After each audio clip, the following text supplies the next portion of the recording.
Lo que está pasando hoy con el sistema político es que nos estamos dando cuenta de que era cartón pintado.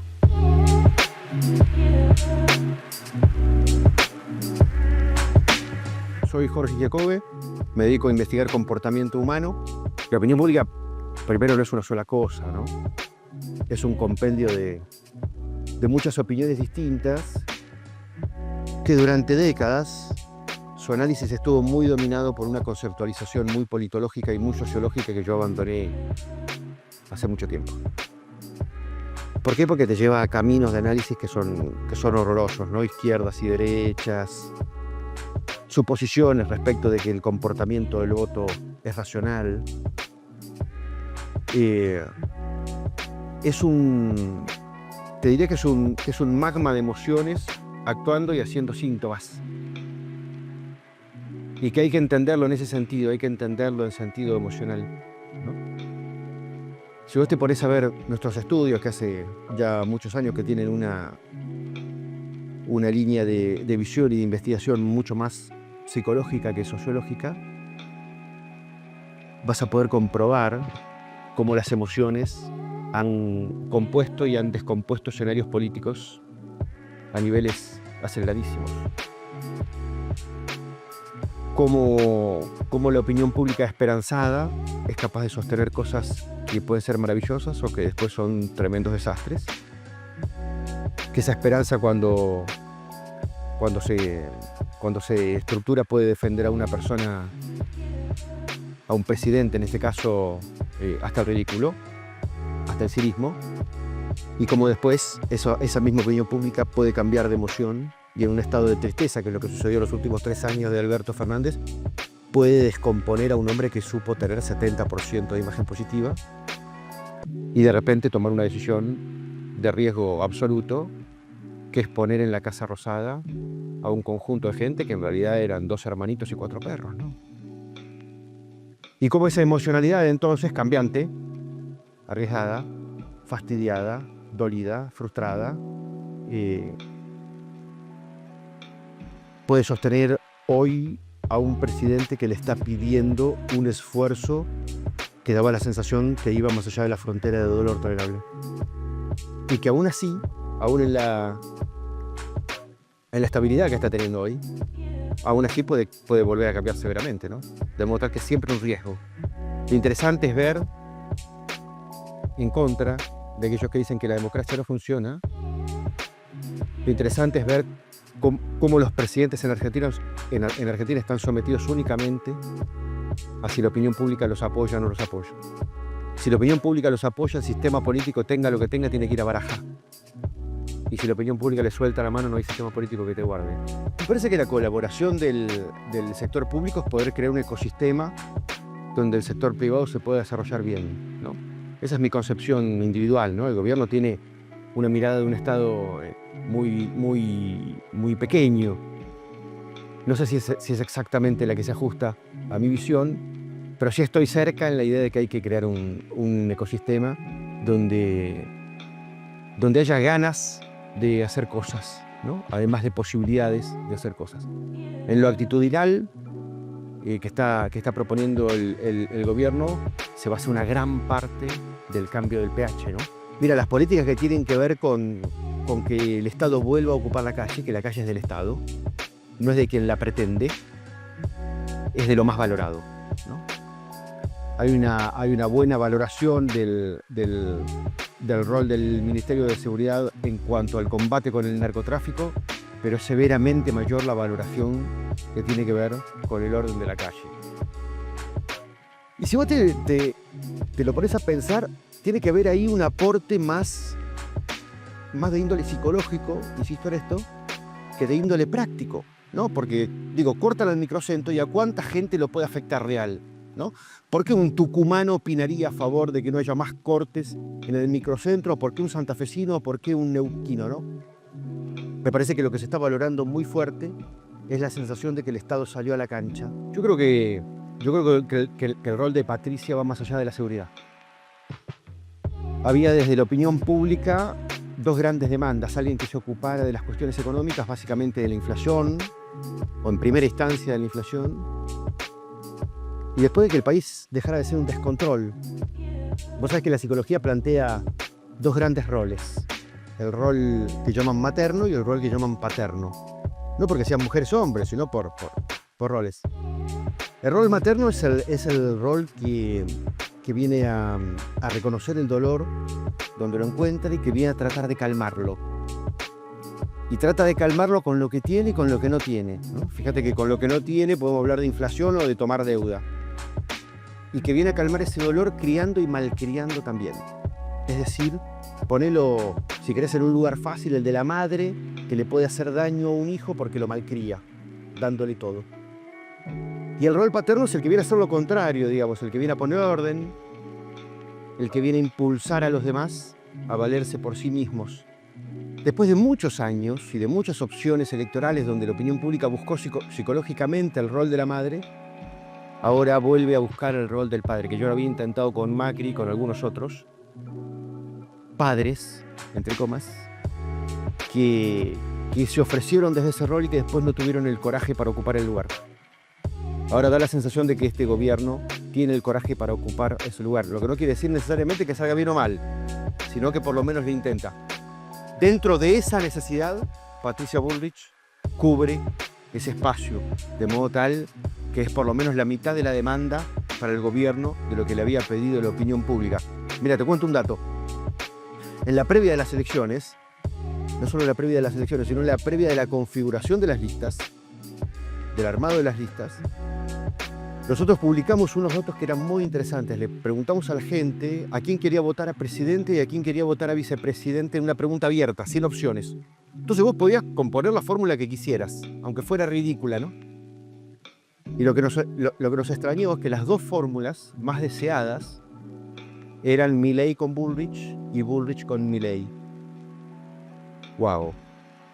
Finalmente, el sistema político no ofreció eso en la góndola, ¿no? Los ofreció por separado. Y de todas formas, la demanda de la opinión pública terminó componiendo ese matrimonio ex post. Hay algo que tiene que ver con los miedos, muy preideológico, que tiene que ver con los miedos. Una parte enorme de los argentinos se sentía como si estuviera capturado, ¿no? Por una serie de fuerzas políticas que te podían desafiar, pero a las cuales no se les podía responder porque daban miedo. Es interesante estudiar cómo opera el miedo para un ser humano. De la misma manera que una mujer golpeada, cuando está sola, cuando se siente sola, no va a responder, no se va a rebelar. Cuando se junta con otras mujeres, es decir, con otras personas, cuando hay un espíritu de cuerpo, entonces hay otra valentía, y entonces se plantan de otra manera y muy a menudo, 99 de cada 100 casos se dan cuenta de que el agresor va a baraja. Es decir, la víctima, saliendo de la posición de víctima, y si querés una palabra del momento, digamos, empoderándose, es de un nivel de potencia monstruoso. Lo que está pasando hoy con el sistema político es que nos estamos dando cuenta de que era cartón pintado. Mi padre durante 30 años me dijo una cosa muy interesante. Me decía: negro, el poder es cartón pintado. Es una maqueta. Lo único que hace falta es alguien que lo empuje. Bueno, yo lo escuché durante 30 años, hasta que un día me di cuenta de que le tenía que repreguntar: papá, contame cuáles son las personalidades que pueden empujar al sistema político, que pueden empujar la maqueta y voltearla. Y dijo: mira, son dos tipos de personalidades. Un pelotudo o un loco. La parte maravillosa de este momento histórico es que estamos asistiendo a las dos. Porque el pelotudo le dio lugar al loco y entre los dos están empujando todo. Y nos estamos dando cuenta de que del otro lado no hay nada. Oíme esto, que Beliboni, que era el matón de la cuadra, diga públicamente hace 2 meses: no hago más manifestaciones porque Patricia me pega, es una locura. Es una locura. Que los gremios aeronáuticos se coman los mocos es una locura. Entonces a los que estaban en una situación de víctima les da aire, porque entonces se puede. Y lo que sucede es que se empiezan a descascarar miedos que en definitiva eran viejos. Algunos miedos todavía están actuales. Pero toda esta idea de que los presidentes no terminan sus mandatos, toda esta idea de que a vos te llenan una plaza de Mayo y te tenés que ir en un helicóptero de que te tiran 4 piedras o 17 toneladas de piedra, no importa. Te tenés que ir, son todos miedos que se empiezan a disolver. De la misma manera que la experiencia Macri disolvió el miedo de que un no peronista podía terminar el gobierno, o de la misma manera que María Eugenia Vidal disolvió la idea de que una mujer no peronista no podía gobernar la provincia de Buenos Aires. Se están cayendo miedos que nos tenían atrapados. Y eso nos puede llevar a cosas nuevas. Los indicadores económicos son tibios, son todavía muy tibios. Y me parece que van a ser tibios durante un largo tiempo. Dentro de las promesas de campaña, el reverdecer de la economía no es de lo más valorado. De modo tal que el reverdecer de Milei hay que explicarlo de otros métodos. Me parece que todavía ahí hay más esperanza que realidad. Los economistas coinciden en que el 2025 va a ser un buen año para muchos sectores de la economía que tienen poco impacto en términos de empleo y poco impacto en términos de conurbanos, ¿no? Del conurbano bonaerense, el conurbano de Rosario, el conurbano de Córdoba, el conurbano de Rosario, de Tucumán, por ejemplo. Entonces, ¿qué es lo que sostiene a Milei? Mira, hay dos sesgos mentales que pueden ser ridículos, pero que funcionan y que protegen a Milei todavía y a su gobierno. Por un lado, hay un sesgo que dice que lo nuevo es mejor, sobre todo si una persona está en crisis. Es una huevada, porque lo nuevo no necesariamente tiene que ser mejor, pero funciona para disparar fantasías. Vos estás mal con tu trabajo, estás en crisis con tu trabajo, y entonces el próximo trabajo que vos fantaseas necesariamente va a ser mejor. No fantaseas algo peor. Tu cerebro lo necesita así. Vos estás en crisis con tu pareja y cualquier cosa que pasa por la calle va a ser mejor, ¿no? Eso funciona. Eso funciona para proteger a Milei. El segundo sesgo, te lo explico así. Suponete que vos sos el director técnico de un equipo de fútbol y vas perdiendo 8-0. Y yo te digo, negro, yo nunca jugué a la pelota, pero poneme a mí que yo voy a hacer 8 goles y te lo empato. Y vos me mirás y me decís, Jorge, sos un ridículo. ¿Qué mierda vas a hacer vos 8 goles? ¿Me estás chamullando?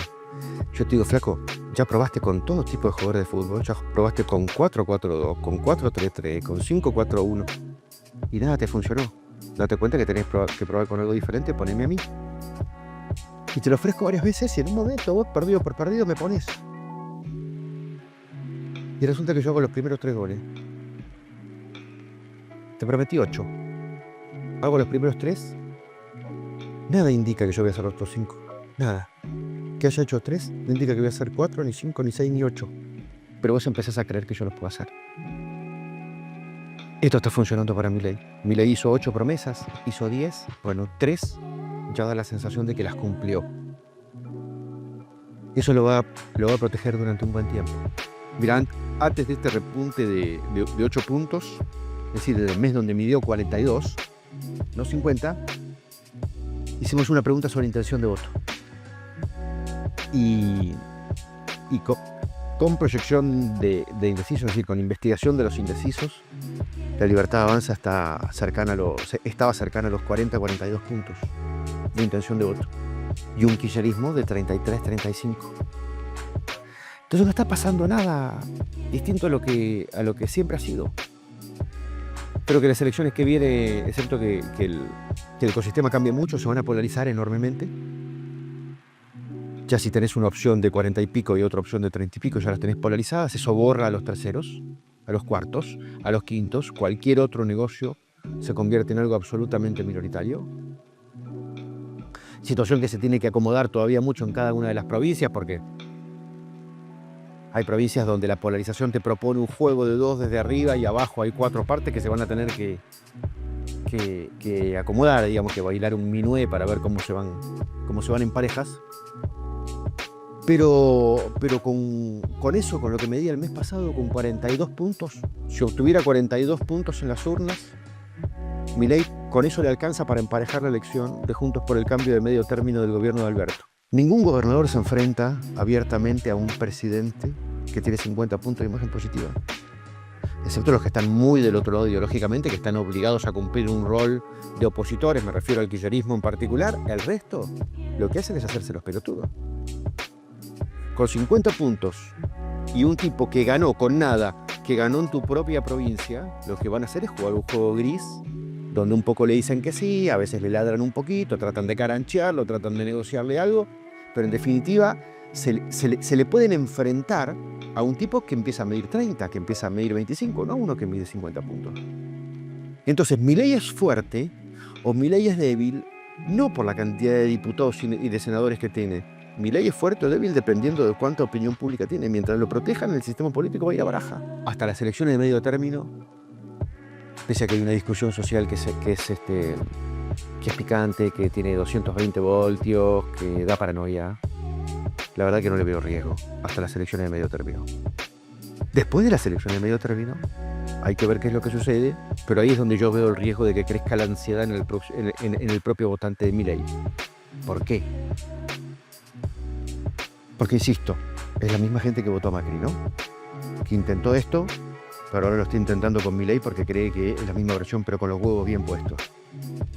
Esa gente ya dio cuenta de que operó de la siguiente manera. 2 puntos. Che, me pediste la presidencia, te la di, perfecto. Después me pediste una elección de medio término, te la di. Ahora deja de quejarte y andá a arreglar los quilombos. Deja de hablar del pasado, deja de hablar de lo que no se puede. Ya te das cuenta de que vos le cantás retruco al sistema y van toda baraja. Listo, se acabó. Ahora tenés que ir y arreglar los problemas. Eso puede aumentar la ansiedad no del opositor, sino del que votó a Milei. Ahí pueden estar algunas complicaciones. Hay varias cosas de la experiencia de Milei de las cuales cualquier gobierno tendría que aprender. Una muy importante que fue un punto de inflexión dentro del gobierno de Macri es ese día de las toneladas de piedra, donde ellos reconocen haber torcido psicológicamente hacia el miedo, hacia otro lugar. Muy bien. Lo primero que hay que valorar es qué significa una plaza hoy en la Argentina. Y hay que entender que ya no tienen ninguna capacidad. Que la opinión pública de situación de muchedumbre, o que un montón de gente en situación de muchedumbre en una plaza, no representa a la gente en situación de masa. Muchedumbre, la gente en el mismo lugar, masa, la gente, cada uno en sus casas, ¿no? Vos hoy llenás una plaza de Mayo o llenás una plaza de los 2 congresos, ¿y cuánta gente tenés ahí? Tenés al 0.4% del electorado. Toda esa gente no pasa las PASO. Entonces, si vos estás adentro del Congreso, si estás adentro de la Plaza de Mayo y te toman la plaza, ¿qué tenés enfrente?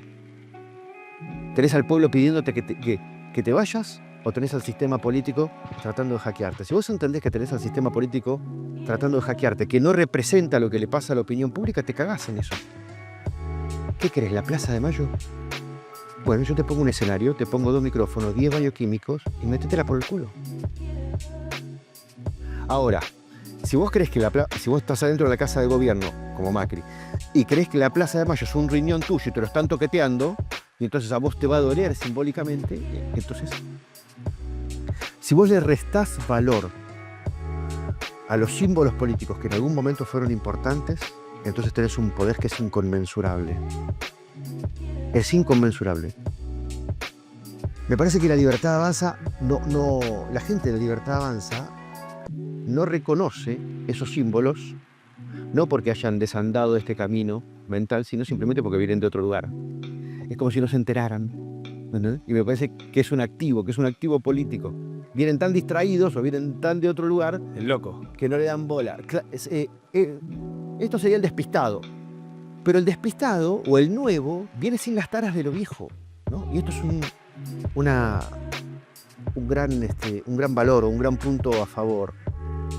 Hay una persona que lo resolvió muy bien, que resolvió esto muy bien. Yo siempre lo reconozco porque fue muy creativo. Martí Yesa en Pinamar. Un día a Yesa le toman la municipalidad. Y el tipo que dijo, ¿quieren la municipalidad? Quédatela. Yo me llevo la laptop y se armó una oficina en el hospital.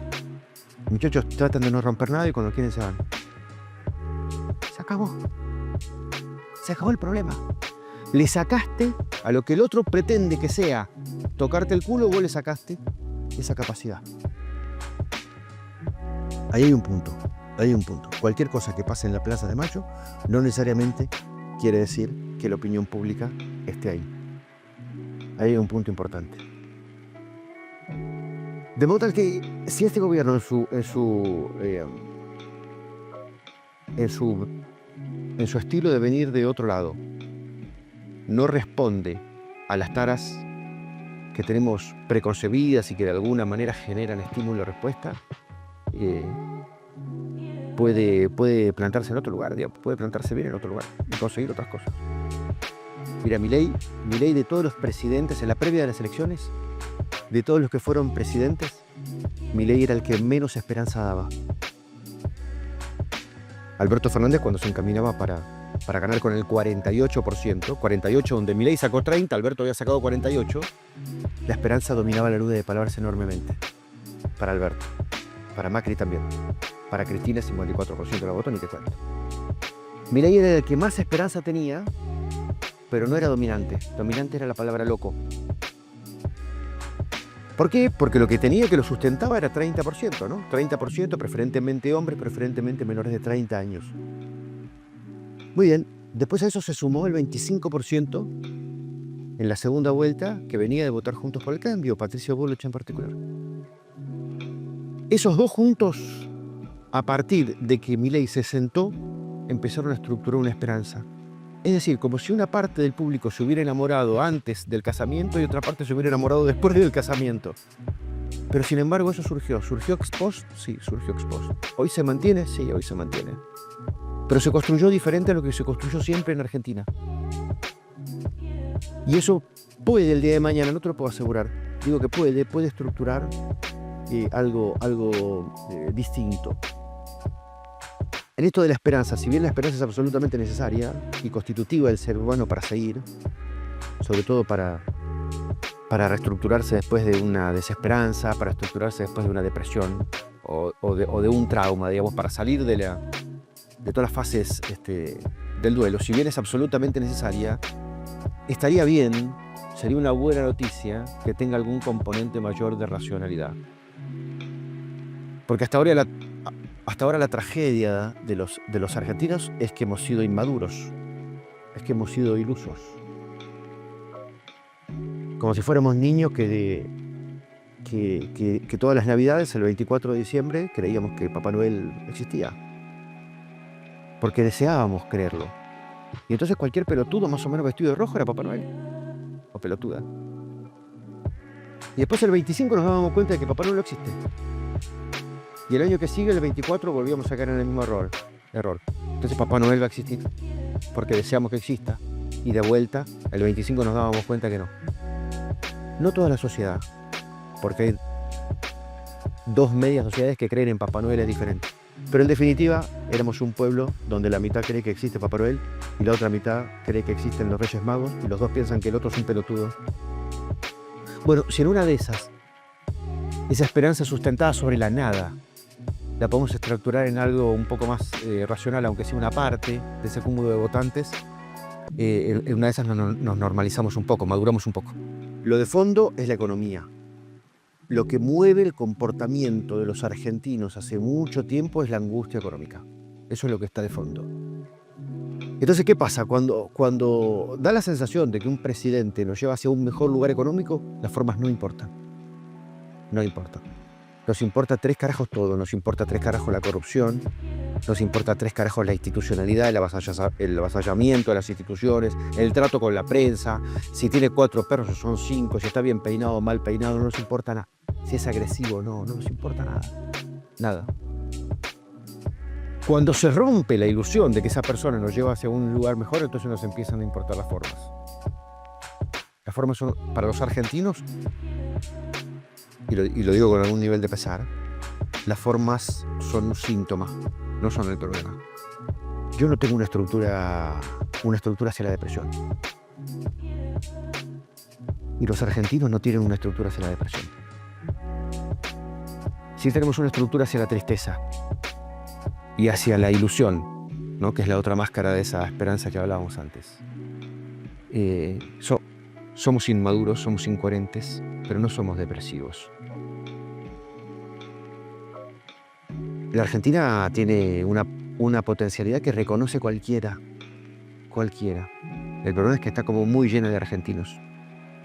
Y tenemos características, insisto, que no son ideológicas y que no son políticas, que son prepolíticas, que son psicológicas, que tenemos que revisar. con algún nivel de introspección, con algún nivel de aprender de nuestros errores, por supuesto que hay para pensar para adelante y hay para salir para adelante. Cuando los argentinos aprendemos de nuestros errores, que es poco, la verdad que es bastante poco, pero cuando aprendemos es increíble cómo no volvemos para atrás. De la idea de matar al otro como forma de resolver nuestras diferencias políticas, que fue absolutamente popular hasta los años 80, un día decidimos salir y salimos y se acabó, punto. De la idea de interrumpir el orden de la democracia, que fue muy común durante 200 años, por no contabilizar los 300 años del virreinato del Río de la Plata, un día quisimos salir y chau, se acabó. Nadie lo tuvo que decir, no fue una propuesta de campaña, simplemente abandonamos esa tara. ¡Wow! De la idea de que los presidentes no terminan su mandato y vamos a la Plaza de Mayo y queremos que te vayas y te vayas en un helicóptero, también salimos. Y hoy cualquiera termina su mandato. Cualquiera. Macri, un pelotudo como Alberto Fernández, que gobierna 3 años con 8% de imagen positiva, 8% de imagen positiva, y la opinión pública diciendo, flaco, firmado contrato, te quedas ahí hasta el final. Bueno, yo te nombro 3 taras de las que logramos salir, sin que nadie lo propusiera, simplemente por un consenso tácito social. Tenemos muchas otras para salir. Y si salimos, Argentina es toda potencia. Buenísimo, perfecto. Con eso estamos. Vamos.